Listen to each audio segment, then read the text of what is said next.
Assalamu alaikum. Today is our first topic of political science, CSS. تو ہم سب سے پہلے اگر دیکھیں تو سلیبس پہ ویسٹرن پولیٹیکل تھنکرز ہے اور ان میں پلیٹو ہے. تو پلیٹو کو اسٹڈی کریں گے کہ یہ اس کا جو بیک گراؤنڈ ہے، پھر اس کا وہ جو آئیڈیل سسٹم ہے، جو پرنسپل آف جسٹس سسٹم ہے، ایجوکیشن سسٹم ہے، ان سب چیزوں کو اسٹڈی کریں گے. اینڈ پلیٹو کے بیک گراؤنڈ پہ اگر دیکھیں تو پلیٹو 427 سے 347 BC میں پیدا ہوئے تھے اور یہ ایتھنز میں پیدا ہوئے تھے. ایتھنز اس ٹائم ایک سٹی اسٹیٹ تھا. اب سٹی اسٹیٹ کیا ہے؟ تو سٹی اسٹیٹ وہ سینٹر ہوتا ہے جو کہ ایشوز باقی ٹیریٹریز کے لیے ڈیسائیڈ کرتا ہے، لائک پولیٹیکل، سوشیو اکنامک. اور جو ارلی ایجوکیشن تھا پلیٹو کا وہ اس نے اپنے گھر میں حاصل کیا تھا. آنورڈ جو ایجوکیشن تھا وہ اس نے سوکریٹیز سے حاصل کیا تھا. Till his education he was a student of Socrates.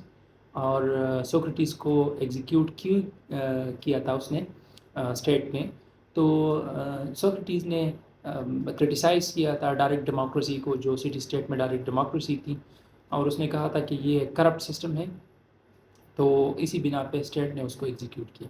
تو جب اس کو ایگزیکیوٹ کیا تو پلیٹو نے ایتھنس چھوڑ دیا، and after some time he back to Athens, اور وہاں پہ ایک انسٹیٹیوشن اسٹیبلش کیا with the name of academy, and spend all his remaining life in reading, writing and teaching there in academy. اور پھر 3 بکس لکھے تھے اس نے، the statement, the Republic and Laws. ایک تھیری دی تھی آئیڈیل سسٹم. تو آئیڈیل سسٹم کا کانٹیکس اگر دیکھا جائے تو یہ تھیری اس نے کیوں دی تھی؟ ایک تو ایتھینین کروئلٹی کے رسپانس میں اس نے یہ تھیری دی تھی، and second the defeat of Athens by the hands of Sparta in the Peloponnesian war. تو he disillusioned and gave theory of ideal state. Theory کو ڈسکس کرنے کے لیے اس کو پرنسپل کو دیکھا جائے گا، اور پرنسپل ہے پرنسپل آف جسٹس سسٹم.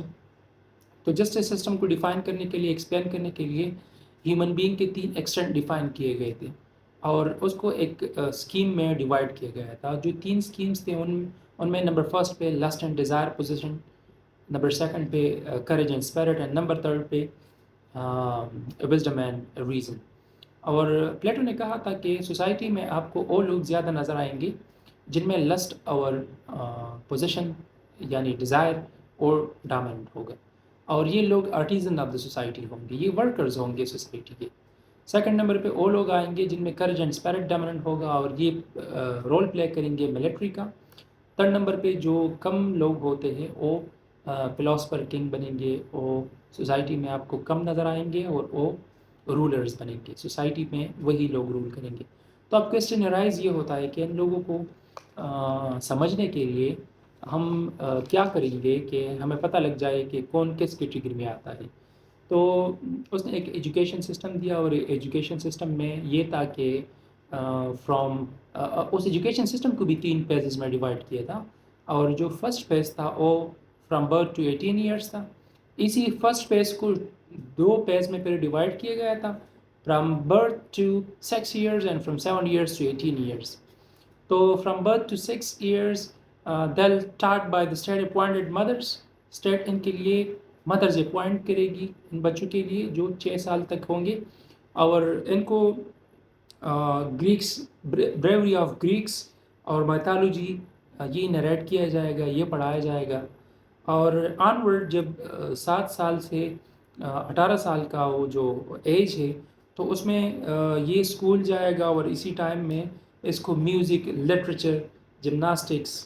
اور میوزک اینڈ لٹریچر جو ہے وہ تو سینسرڈ، ان کو سکھایا جائے گا، پڑھایا جائے گا، سنایا جائے گا، تاکہ جو سینس آف پیٹریاٹزم اینڈ لویالٹی ہے وہ پیدا ہو جائے ان بچوں میں. اور جمناسٹکس اسی لیے ان کو سکھایا جائے گا، ملٹری اسپورٹس اور horse ridings, world fighting, physical training, یہ سب کچھ اسی لیے دیا جائے گا کہ فزیکلی یہ لوگ اسٹرینتھن ہو جائے. So after 18 year there should be examination of 2 years. 20 age تک پھر ایگزام ہوگا. تو جو لوگ ایگزام پاس کریں گے وہ نیکسٹ فیز میں جائیں گے، اور جو فیل کریں گے وہ آرٹیزن آف دا سوسائٹی ہوں گے، وہ ورکرز آف دا سوسائٹی ہوں گے. تو جو سیکنڈ فیز ہے وہ 21 سے لے کے 35 ایج تک ہے، اور اس میں ان لوگوں کو basic sciences, philosophy, mathematic and the gymnastics, یہ چیزیں ان کو سکھائی جائے گی. اور 15 سال بعد ان کا پھر ایگزام ہوگا.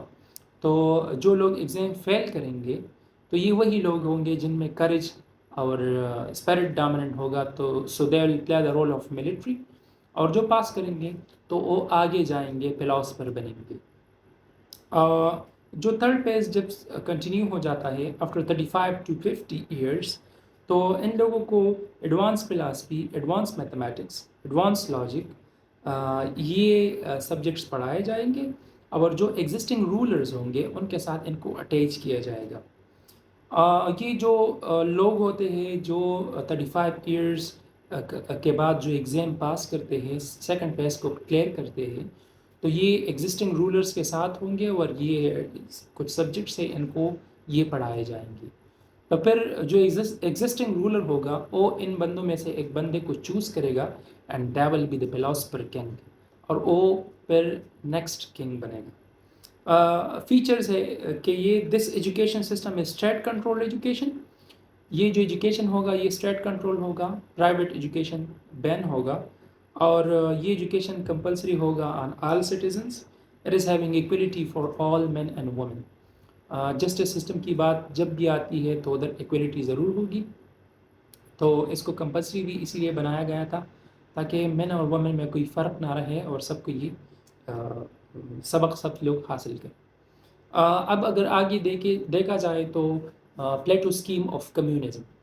تو پلیٹو اسکیم آف کمیونزم کو پھر دو حصوں میں ڈیوائڈ کیا گیا ہے. Number first is communism of property.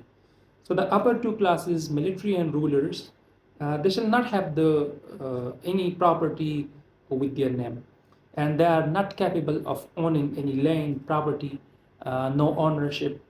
Common renunciation of property. State will responsible for their living. جو اسٹیٹ ہوگا یہ ان کے لیونگ کا رسپانسبل ہوگا. اور یہ لوگ جو ہے نا یہ لینڈ، پراپرٹی یا کوئی اونرشپ یہ چیزیں نہیں رکھ سکتے. یہ جو اپر ٹو کلاسز ہیں یہ لوگ. اب communism of family second part کو دیکھا جائے، سو دا اپر ٹو کلاسز دے شل ناٹ الاؤڈ ٹو میری. یہ جو اپر ٹو کلاسز ہے یہ الاؤ نہیں ہے کہ یہ شادی کرے. They should allow to choose the partner according to their similar intellect and mental capabilities.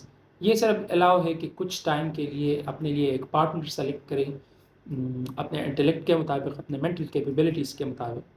And they're allowed to live for some times. یہ کچھ وقت کے لیے الاؤ ہے کہ رہن سہن کرے. And when a woman gets pregnant, she will be separated, and when the child is born, so the child will be brought to the state appointed mothers. If a child is born with disability, so execute them. اگر کوئی child disability کے ساتھ پیدا ہو جائے تو اس کو execute کیا جائے. کیونکہ this will be the liability on the state. یہ ایک برڈن ہوگا and he can not go through this education system. So productive نہیں ہوگا اسٹیٹ کے لیے، یوز لیس ہوگا. تو کوئی ڈسیبل پیدا ہو جائے تو اس کو کل کیا جائے. اور یہ ان کو لینڈ نہ رکھنا اور ان کا یہ فیملی نہ رکھنا، یہ اسی لیے ایک سسٹم انہوں نے بنایا تھا کیونکہ اس نے کہا تھا کہ اگر آپ کی فیملی ہوگی تو آپ کرپٹ ہو جائیں گی، آپ کی جو فیملی ہے وہ آپ کو کرپٹ کرے گی. تو رولرز اور ملٹری والوں کو جو ہے الاؤ نہیں کیا گیا تھا کہ وہ شادی کرے.